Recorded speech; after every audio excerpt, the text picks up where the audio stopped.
everyone, it's Lauren Perreault from 5 Realty, here with your weekly real estate update for the Portland metro area, including Vancouver and all of Clark County. And no, you did not mishear that. As of this week, I am now the co-founder and principal broker, along with Ron Milligan, of 5 Realty in Oregon, and I will soon be opening up Washington as well. 5 is a rapidly growing national brand that uses advanced technology to free up agents' time so that they can spend more time with their clients and less on paperwork. Because they understand that many agents are licensed in multiple states, having one single platform really makes things easier for people who, like me, are licensed in multiple states. That's what attracted me to the company, and then I realized the management was fantastic. All but one of our agents from RE/MAX Select followed us to 5, so you will have the same great team supporting the brokerage and you. Now, it looks like sale prices in Portland Metro real estate are starting to take a pummeling as we near the end of 2024.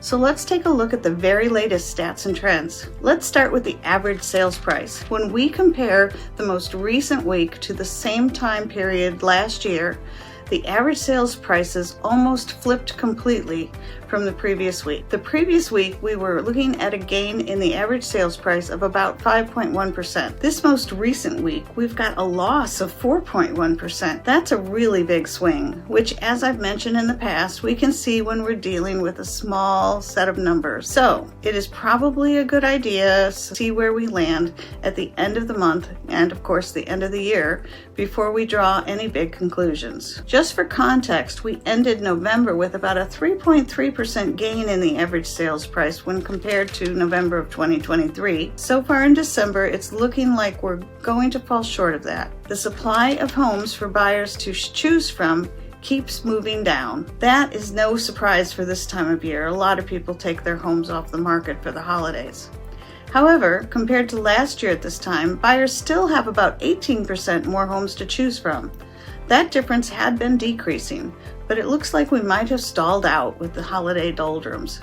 The resilient buyer demand that we've been seeing over the last couple of months did soften this past week. The number of new purchase contracts agreed to by buyers and sellers was only about 2% higher than last year at this time. That's coming off about an 8 to 9 week with year-over-year gains of at least 16%. With Christmas and New Year's coming, we may need to get a couple of weeks into the January before we can draw conclusions and determine if this is a new trend or just a blip on the screen caused by the holidays. Our best measure of high buyer intent is out there looking at homes with their agents. That's the number of lockbox opens that we see week after week. That number was up about 8.5% compared to last year at this time. Like last week, foreclosures are on my radar.